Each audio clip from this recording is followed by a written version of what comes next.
네, 여러분 안녕하십니까? 2주차 2차 시 식품화학 물과 식품에 대해서 오늘 강의가 있겠습니다. 저번 주에 했던 것을 한번 얘기를 해볼까요? 저번 차 시 때는 어, 물에 대한 일반적인 얘기를 했었어요. 물의 특성. 그래서 물이 독특한 구조를 갖고 있는데 거기에 따라서 이제 비극성이다.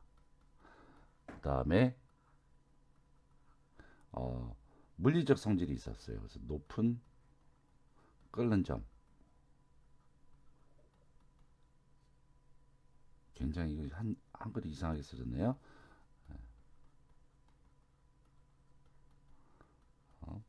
그 다음에 죄송합니다.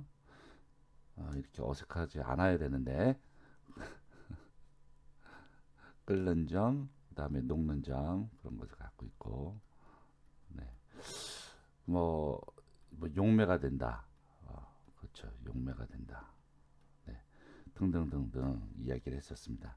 자, 오늘은 결합수하고 자유수를 얘기를 하고 그다음에 수분활성도를 얘기할 텐데요. 오늘의 목표 결합수와 자유수의 정의를 확실하게 말할 수가 있고 이 결합수와 자유수의 차이점을 명확하게 구분할 수가 있어야 합니다. 그리고 수분활성도를 확실하게 정의할 수 있어야 됩니다. 자, 오늘의 강의는 약간 조금 난이도가 조금 높아요. 그러니까 잘 들어주시길 바라겠습니다.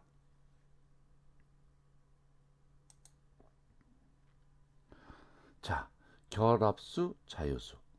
결합수, 자유수. 그럼 먼저 결합수하고 자유수에 대한 얘기를 해볼게요. 세포 내에서 물의 존재 형태는 두 가지로 나눠주게 돼요. 결합수, 자유수. 가끔가다 어느 문제집이나 어느 책에서는 이것을 좀 다르게 얘기를 하지만 그러니까 다른 단어로 써요. 뭐 용적수, 무슨 수, 뭐 그렇게 쓰기도 하는데, 자, 이것이 가장 일반적인 단어이고요. 결합수, 자유수, 바운드 무엇이 이렇게 바운스하고 달라요. 바운드는 서로 간에 결합된다는 뜻이에요. 바운드 와터. 그래서 단백질이나 탄수화물 등 세포 성분과 직접 결합된 안정된 물이다. 암기. 자, 이것을 어떻게 얘기를 하냐면 마치 식품의 어떠한 성질, 즉 단백질, 탄수화물 이런 것들의 성질의 구성물질의 성질을 이루고 있는 식품의 성질을 이루고 있는 구성물질의 하나처럼 어, 수분을 제외하고 단백질, 탄수화물 같은 구성물질의 어, 어떠한 하나처럼 단백질, 탄수화물, 구성물질에 마치 이어져 있는 어떤 하나처럼 결합된 안정된 물을 갖다가 결합수라고 얘기를 하고, 자유수는 우리가 알고 있는 보통의 물, 일반적으로 이동이 자유로운 물, 이것을 자유수라 얘기를 합니다. 그러니까 얘는 이동이 자유롭고 얘는 이동이 자유롭지 않다는 얘기죠. 예. 자, 그 다음에 꼭 외워야 될 것, 알아둘 것. 그렇다면 미생물은 결합수를 이용할 것이냐, 자유수를 이용할 것이냐? 자유수, 자유수를 이용할 수가 있다. 잼 같은 것을 한번 보도록. 잼에는 많은 양의 수분이 들어가 있어요. 그럼에도 불구하고 장기간 저장이 가능하죠. 즉, 이것은 미생물이 이용을 못한다는 얘기예요. 이 안에 있는 수분을. 모든 미생물들은 여하튼 수분이 있어야만 얘네들이 삶을 유지할 수가 있어요. 사람도 마찬가지잖아요. 그죠? 근데 수분이 많음에도 불구하고 얘네들이 도대체 이 수분을 이용해 먹지 못하는 이유가 무엇일까? 자, 잼의 3요소. 이건 참 중요한 얘기예요. 잼의 3요소. 별거 아닌 것 같죠? 잼의 3요소 첫 번째. 팩틴이라고 하는 물질이 있어야 돼. 이것은 과일에 주로 존재하고 있는 섬유질이에요. 그 다음에 설탕. 설탕이 있어야 돼요. 그 다음에 산이 있어야 돼요. 자, 펙틴이라고 하는 물질이 이렇게 있으면 산의 존재 하에서 얘네들이 이와 같이 망처럼 이렇게 이어지게 돼요. 그러면 이 이어진 요 사이로 누가 들어가? 당이 이렇게 전부 다 차지하고 있는 거예요. 요 사이를. 그럼 이 당은 또 누가 결합하고 있어요? 당은 완전히 수화가 돼서 H2O, H2O, 물이 전부 다 여기 주위에서 수소 결합을 통해서 단단하게 결합되어 있고, 얘들이 이 당들이 이 격자 안에서 자리를 잡고 있기 때문에 잼 보면 말랑말랑하죠. 폭신폭신하죠. 스펀지 역할을 하게 됩니다. 자, 그럼 이 안에서 H2O는 전부 다 누구하고 결합이 되어 있느냐? 당하고 결합이 되어 있고, 그래서 바깥에서 미생물들이 이렇게 들어온다. 이렇게 해서 들어와서 이렇게 물을 일단 먹어야 되는데, 물이 누구랑 다 지금 놀고 있어요? 당하고 놀고 있기 때문에 얘들한테 물을 뺏겨주질 않아요. 자, 여기에 있는 그러면 여기에 있는 저기 뭐야, 수분. 여기 있는 수분은 결국 이것은 뭐예요? 결합수예요. 그래서 어, 잼 안에는 수분이 많음에도 불구하고 이 수분이 모두 다 결합수 형태를 취하고 있기 때문에 미생물들이 이용을 못하는 거예요. 그래서 어떻다? 장기 저장이 가능하다라는 얘기예요.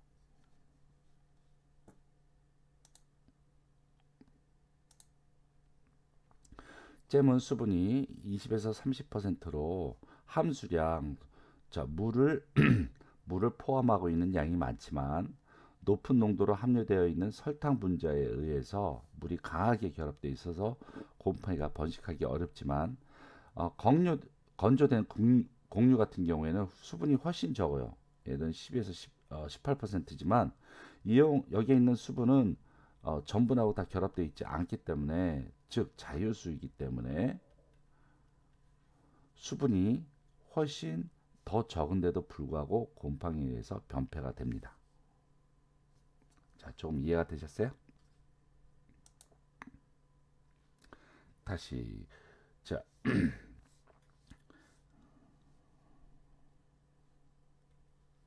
식품의 주된 구성 성분은 물이다. 물은 식품 내에서 단순한 물로 존재하는 것이 아니라 식품을 구성하는 탄수화물, 단백질 등과 결합을 하여서 그 일부를 형성한다. 이런 상태의 물을 뭐라고? 결합수라고 한다. 식품 중에 물의 일부는 식품 성분 중에 염류, 당류, 수용성 단백질, 비타민 등과 같은 가용성, 녹을 수 있는 녹을 수 있는 성질, 녹을 수 있는 성질의 그런 물질을 녹여서 용액 상태로 만들거나, 또는 전분이나 지질 같은 불용성 물질을 분산시켜서 교질, 이것은 식품학이나 조리과학 때 배웠을 거예요. 교질 용액, 교질 상태로 만든다. 이러한 수분을 유리수 또는 자유수라고 한다. 자, 결합수는 식품 성분에 결합되어 있는 물로 수화수라고도 불리기도 하고, 식품의 구성 성분인 탄수화물이나 단백질 분자 등에 강하게 흡착되어 있거나 수소 결합에 의해서 밀접하게 결합하고 있는 형태의 물로서 보통의 방법으로는 쉽게 분리시킬 수가 없어요. 그래서 미생물도 얘들을 먹을 수가 없다.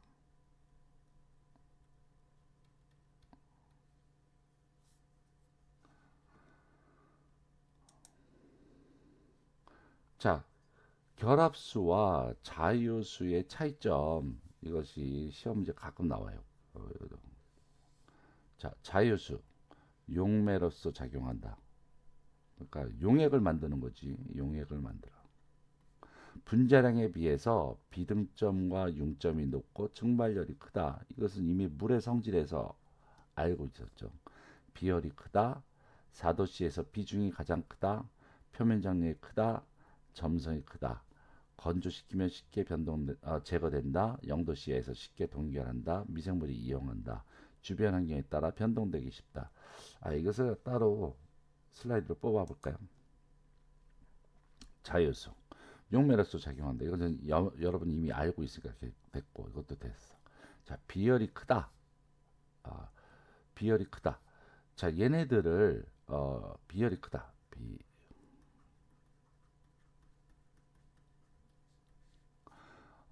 이것은 가열을 하더라도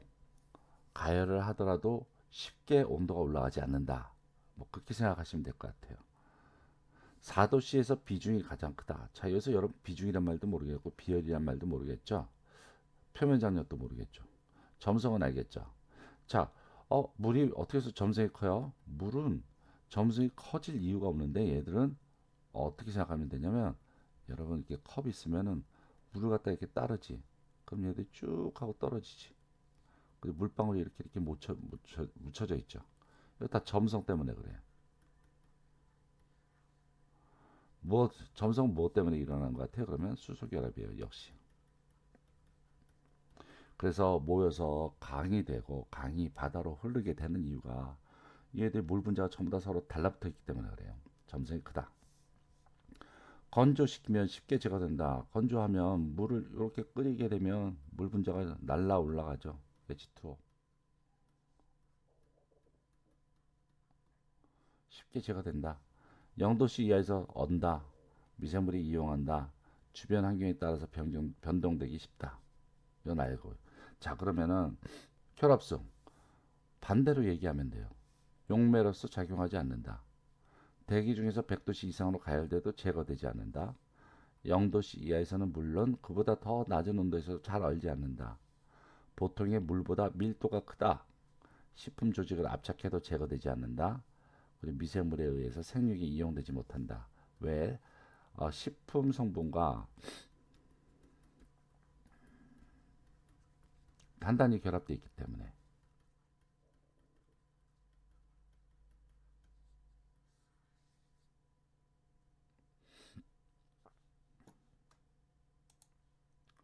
그러면은 그 중에 나오는 용어를 몇 개를 여러분한테 정리를 하겠습니다. 비열이란 그 물질 1kg의 온도를 1K 올리는데 필요한 열량을 말한다. 여기서 1K라고 하는 것은 켈빈 온도를 얘기하는 거예요.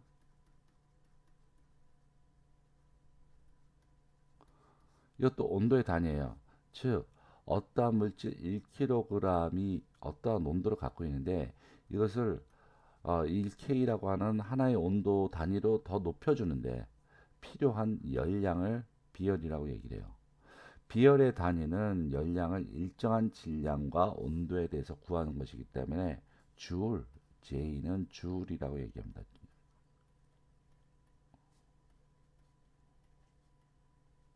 줄이라고 읽어요. 줄, 이 이렇게 된 것을 무엇분의 몇 그렇게 하지 말고요. 앞으로는 퍼라고 읽으세요. 퍼.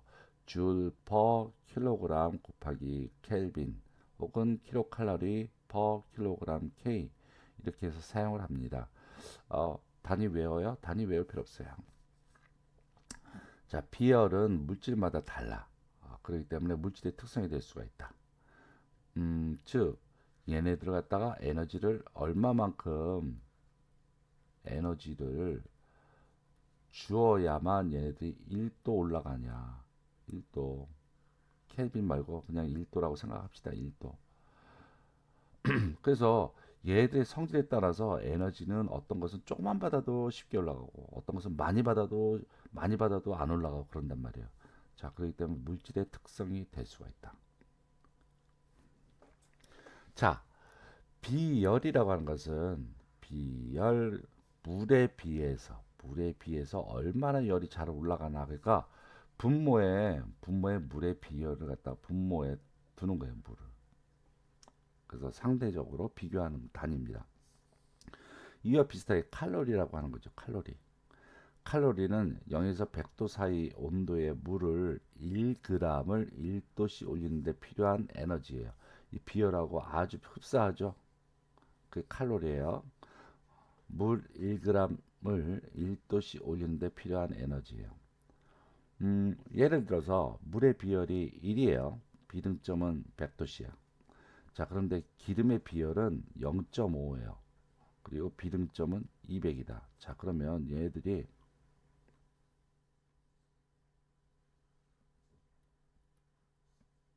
이것이 기름이야.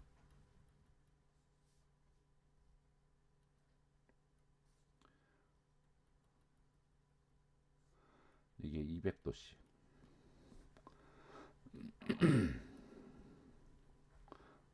물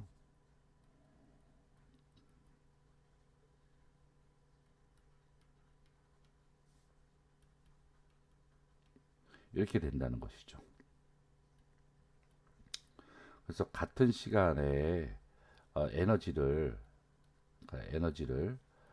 주었었을 때 같은 시간에 도달하는 것이 기름이 빨리 도달한다는 얘기예요. 더 높이 올라간다는 얘기예요. 즉 비열이 낮다라는 얘기는 에너지를 조금만 투입을 하여도 금세 온도가 올라간다라는 뜻이에요.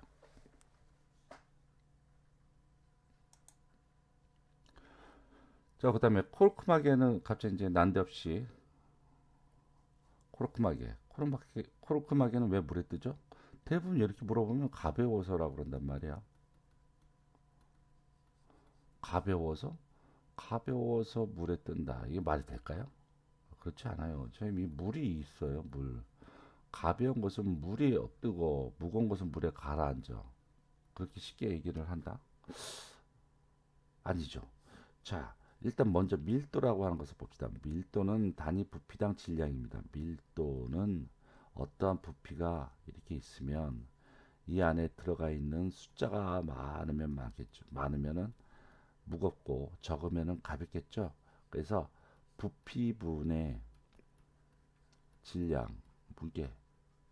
그렇기 때문에 세제곱 센티미터 분의 그람 혹은 밀리리터 분의 그람 이렇게 나타납니다. 자, 비중이라고 하는 것은 아까 비율하고 똑같게 어떤 물질의 밀도가 있으면 표준 물질의 밀도가 나는데 대부분 이것이 물이에요, 물. 그러니까 비중은 단위가 없어요. 자, 이것은 코르크마개. 자,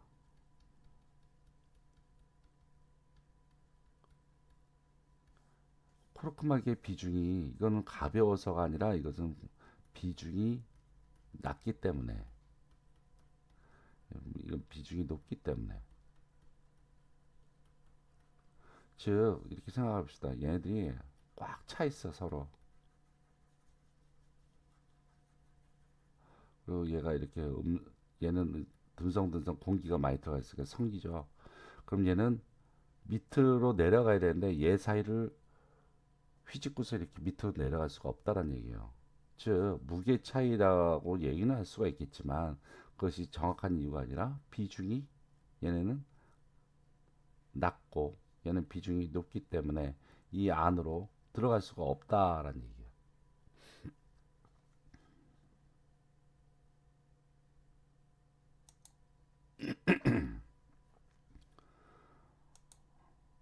자, 여기 봅시다. 이게 지금 H2O예요. HO. 이게 평상시에 그 상온입니다. 상온. 자, 얘네들은 어떻게 돼? 막 이것이 붙었다가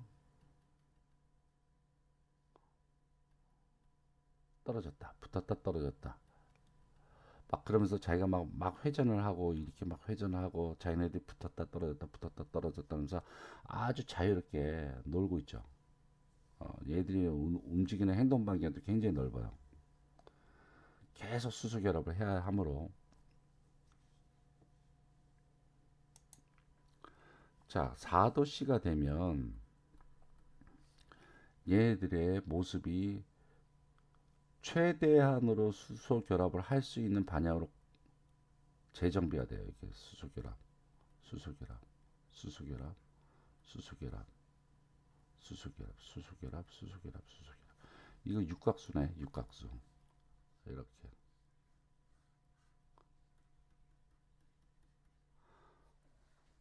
그러다가 더 밑으로 가게 되면 다시 이것이 벌어지게 되면서 얼어버리게 되는 거예요. 얼음 딱 돼버리는 거예요. 딱 서버리는 거죠, 이제.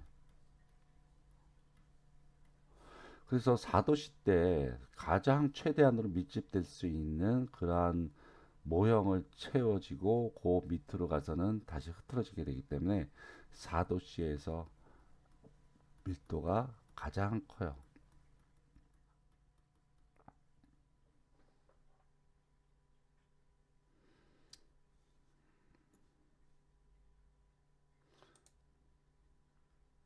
그다음 표면 장력이라고 하는 말이 나오는데 이것은 surface tension이라고 하는 글자입니다.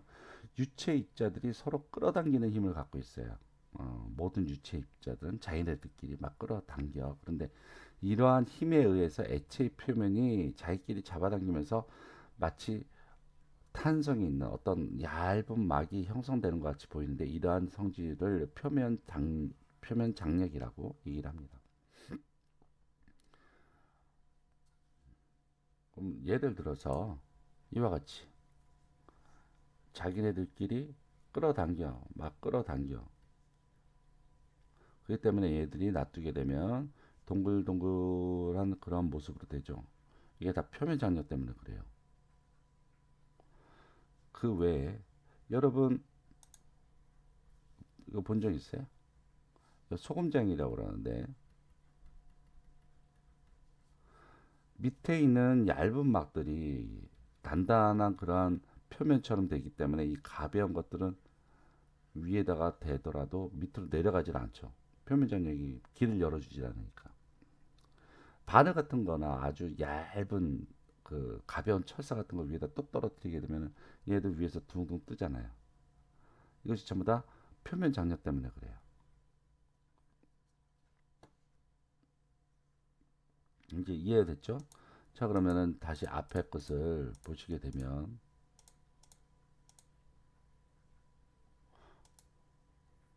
자유수 용매서로 작용한다. 분자량에 비해서 비등점과 융점 이걸 알고 있고 비열이 크다. 자유수는 비열이 크다. 비열이 크다.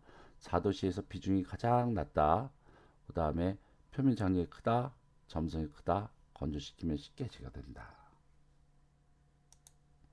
예, 어떤 용어에 대한 이해가 다 된 것 같아요.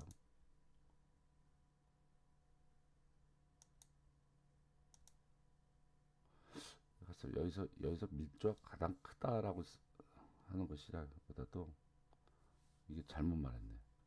밀도가 가장 잦다, 낮다, 낮다. 밀도가 가장 낮다. 제가 거꾸로 얘기했어요. 죄송합니다.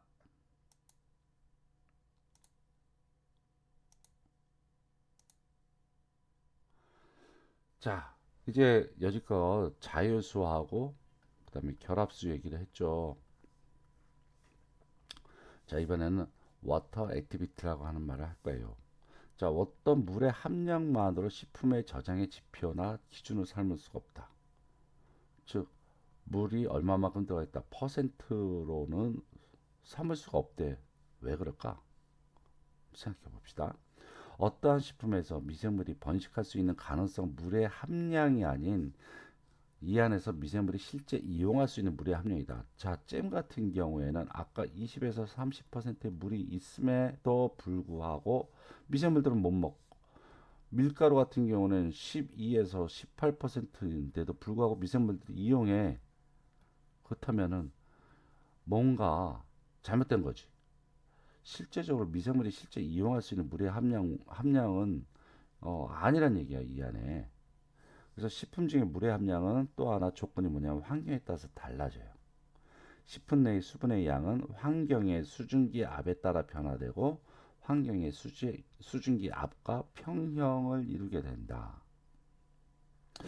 자, 그래서 새로운 개념의 그러한 수분 함량으로 표시를 해야겠다. 자, 이것이 전제 조건이에요.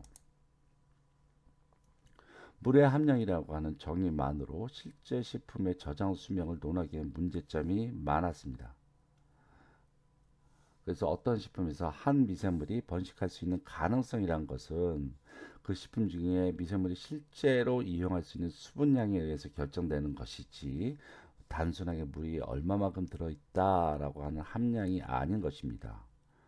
한 식품의 수분 함량은 통조림이나 병조림과 같이 완전하게 기밀하게 밀폐되어 있는 용기 속에 존재하지 않는 한 오래 방치된 동안에 식품 중의 수분과 대기 중의 수분이 서로 간의 자유로운 출입의 결과 최종적으로 대기 중의 수분과 평형 상태에 나중에 이르게 되는데 이 평형 상태에 이르렀을 때 한 식품의 수분 함량은 그 온도 대기 중에 수분 함량, 즉 상대 습도 그리고 식품 자체의 특성 등에서 의해서 결정되어진다. 따라서 이러한 의존적인 수분의 함량에 대한 표기보다는 수분 활성도라고 하는 개념을 올바르게 정의하는 것이 낫다라는 것이죠. 그럼 어떻게 예를 한번 더 들어보죠. 이해를 위해서 식빵이 있어요. 이렇게 장마철이 되면 어떤 일이 일어나요? 예, 물컹물컹해지고 얘들 갑자기 이제 막 곰팡이 쓰고 그러잖아요. 가뭄 시즌에는 네, 이와 같이 빵이 단단해지죠. 네. 이거 과연 왜 그럴까요?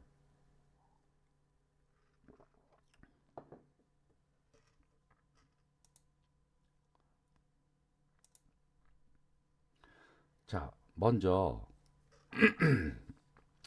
이건 수분입니다. 물 분자가 바깥에 있고. 자, 얘네들이 장마철에 장마철은 어떻게 돼? 장마철에는 바깥에 바깥에 물 분자가 더 많다는 얘기죠. 자, 물 분자가 더 많다. 그 쪽수가 많다. 자, 이렇게 똑같은 것에 수억 개의 수증기압이 있고 수증기가 있고 H2O가 있고 몇 개의 H2O가 있다. 그러면 얘들이 이 안에서 가만히 있지 않지. 어떻게 해요? 막 옆을 왔다 갔다 하면서 벽을 막 부딪힐 거야. 벽을 막 칠 거야. 그리고 얘도 벽을 치겠지. 그럼 벽 치는 힘을 갖다 전부 다 합쳐갖고 합치면 요런 기호라 그랬죠. 합쳐갖고 낼 때하고 얘 합쳐서 낼 때하고 얘가 A고 얘가 B라고 그러면 누가 더 커요? 얘가 훨씬 크지. 즉 쪼수가 많다라는 얘기는 힘이 세다는 얘기고 단위 면적에 대한 힘, 단위 면적에 대한 힘이기 때문에 이것은 압력이라 표시를 해. 그래서 수증기가 힘을 내서 옆을 빵빵빵빵 치는 힘을 갖다 다 더한 것을 수증기압이라고 그래요. 수증기압. 자, 외부의 습도가 내부의 습도보다 높을 때, 즉 외부의 수증기압이 식품 내의 수증기압보다 높을 때, 자, 얘들이 힘으로 밀고 들어온단 말이죠. 어느 쪽으로? 식품의 내부 쪽으로 이렇게 밀고 들어온다는 얘기야. 그럼 어떻게 돼? 이게 안쪽으로 다 들어온다는 얘기지. 자, 그럼 여기서 여러분 중요한 게 이것을 갖다 확실하게 정의를 해. 수증기압이에요. 수증기압. 수증기압이 크기 때문에 작은 쪽으로 얘들이 움직인단 말이에요. 장마철에는. 그러면은 가뭄에는 어떻게 돼? 가뭄에는. 가뭄에는 바깥이 더 작죠. 그러니까 이거 어떻게 돼? 바깥으로 나가죠. 그러니까 자기 있는 수분이 바깥으로 뺏긴다는 얘기예요. 그러니까 물의 이동의 원천은 무엇이다? 압력이다. 압력. 매우 중요. 수분 활성도의 정의는 뭐 P 제로분의 P 어떤 책에는 P 제로분의 PS 뭐 여러 가지 나오는데 여하튼 분자가 뭐고 분모가 뭔지만 확실하게 정의하면 돼. 그러면은 혹시나 주관식으로 문제 내면 이렇게 달랑 써놓고서 끝낸 사람이 있어. 이거 다 틀리는 거예요. 자기만의 기호야 자기만 알 수 있는 기호예요. 어떻게 기호를 풀어야 돼 이렇게. P는 식품 내의 수증기의 압력이고 P0는 그 온도에서의 순수한 물의 수증기 압력 외부에 이것을 갖다가 적어 줘야 돼. 그래서 P0분의 P는 워터 액티비티다. 이렇게 정의를 하셔야 돼. 그러니까 요것을 통째로 정의를 전부 다 알고 있어야 돼요. 무조건 이건 뭐 더 이상 설명이 필요 없어요. 비율이야 비율. 그러니까 어떤 사람은 수증기압 수분 활성도를 정의하셔 그러면은 퍼센트와 퍼센트의 비율이다. 아니에요, 틀려요. 압력의 비율이야, 압력. 외부의 그 온도의 순수한 물의 수증기 압력분의 내부의 식품 내부의 수증기 압력이에요. 자, 얘네들은 또 어떠한 특성이 있느냐면 그냥 외워두시면 되는데 상대 습도 우리가 보통 말할 때 상대 습도라고 하는 것. 그러니까 얘네들은 어떻게 생각하냐면 되냐면 막 들어왔다 나갔다 들어왔다 나갔다 그런단 말이에요. 어떠한 온도에서 그러다가 어느 순간에 들어오지도 않고 나가지도 않아. 이러한 상태를 갖다가 평형 상대 습도라고 그래요. 평형 상대 습도.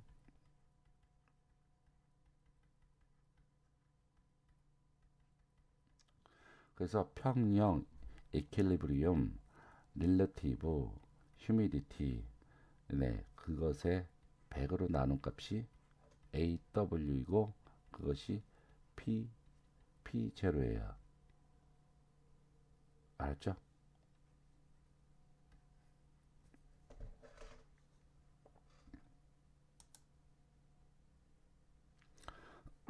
다시 한번 정리할게요. 수분 활성도 여기 다른 글자가 들어가 있나?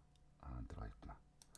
자, 이렇게 내부에 식품이 있으면 식품 안에 분명히 수분이 있을 것이고 요 수분이 바깥을 막 칠 수 있는 그런 힘을 갖다 P라고 그러고 여기 외부 식품 외부에 있는 수증기가 바깥으로 칠 수 있는 압력을 P0라고 얘기하면 이렇게 쓰시면 돼요.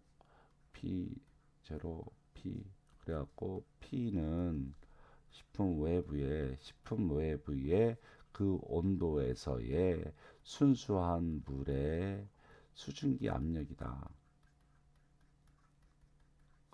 P0 아니야. P0가 그렇다는 이고 왜 이렇게 자꾸 실수를 할까요? 죄송합니다. 실수를 해야지 여러분이 그나마 잘 배울 것 같아요. 그래서 의도적으로 그런다라고 말하고 싶지만 양심껏에서 지금 어, 정신을 못 차리고 있나 봐요. 이것은 식품 내부의 물의 수증기압이다. 오케이. 자, 그 다음에 AW는 ERH를 100으로 나눈 값이다. 자, 답안지 이렇게 정리하시면 확실하게 확실한 답이 되겠죠. 자, 그 다음에 AW는 물의 몰수 더하기 용질의 몰수 분의 물의 몰수다. 뭐 이렇게 나오는데 이 몰수라고 하는 것은 여러분 이것은 이제 3학년 때 배워요. 네, 여기서는 그냥 어떻게 외우시면 되냐면 분자량, 질량, 혹은 퍼센트 이렇게 해서 외우시면 돼요. 분자량 분의 질량 아니면 분자량의 퍼센트요. 자, 포도당 10%, 비타민 3%, 비타민 1%, 아밀로페틴 20%, 나머지는 수분으로 구성된 식품의 수분 활성도는 그래서 분자량 주어졌어요. 자, 이 공식에다 한번 대입을 해봅시다. 물의 몰수는 지금 자 이거 봅시다. 다시 포도당 10%, 비타민 3%, 비타민 A 1%, 아밀로페틴 20%. 나머지는 수분이야. 그러면은 14, 15, 25네. 그러니까 뭐야? 13, 13, 14, 34네. 그러니까 나머지는 수분이죠. 그럼 66이네. 그래야지 100이 되니까. 오케이. 다 됐어. 그러면 아까 얘기했죠. 퍼센트 나누기 분자량. 물의 분자량 18이죠. 그럼 16 나누기 18. 물의 몰수 16 나누기 18 됐어. 그 다음에 나머지 자 포도당 10, 여기는 분자량 180 10 나누기 180 비타민 C 3 나누기 76 이런 식으로 다 하면 되는 거예요. 근데 이거 보면은 분자량이 무진장 크죠. 분자량이 무진장 커. 이거 무시. 이건 0으로 봐. 이것만 계산하면 되는 거예요.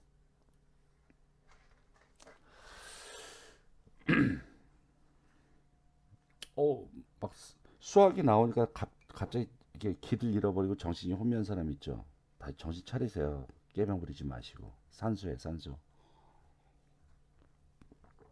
그럼 더 쉬운 문제를 한번 보도록 할게요.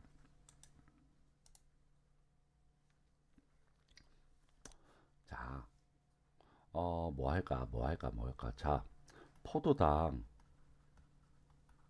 포도당의 분자량을 아직까지 못 외우고 있는 2학년생이라고 하면 좀 문제가 있는 거예요. 포도당은 분자량 180이야.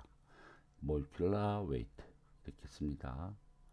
포도당 10%하고 포도당 50%하고 한번 비교해 봅시다.